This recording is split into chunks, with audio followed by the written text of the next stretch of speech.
Buenas tardes. Por este medio nos permitimos informar el parte médico relacionado con el COVID-19 en el estado de Yucatán. Adelante, licenciada. Gracias, licenciado.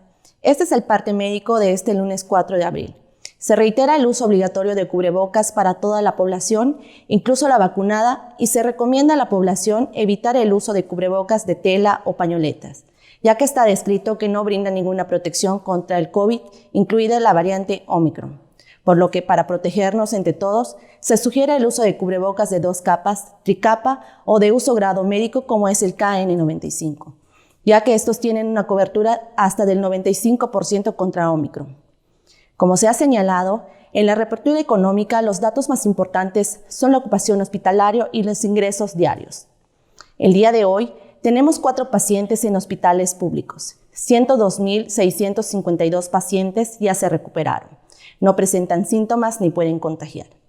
Esta cifra representa el 93% del total de contagios registrados, que es 109.603. Hoy no se detectaron contagios de coronavirus. De los 109.603 casos positivos, 761 son de otro país u otro estado. Específicamente en Mérida se han diagnosticado 68.569 personas contagiadas de coronavirus, que viven 17.649 en la zona norte, 16.727 en la zona oriente, 6.511 en la zona centro, 10.934 en la zona sur, 16.748 en la zona poniente. En este parte médico no se reportan fallecimientos. En total, son 6.931 las personas fallecidas a causa de coronavirus.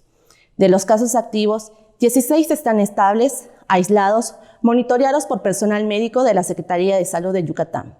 Presentan síntomas leves. Como ya se mencionó, 4 de los casos positivos están en hospitales públicos y en aislamiento total. Hay otros pacientes a la espera del diagnóstico. El rango de edad de los casos es de 1 mes a 107 años. Los indicadores semanales del Semáforo Estatal de Salud marcan color verde. Hasta aquí el reporte, licenciado. Gracias, licenciada. Estaremos actualizando esta información todos los días por este mismo medio. Gracias y buenas tardes.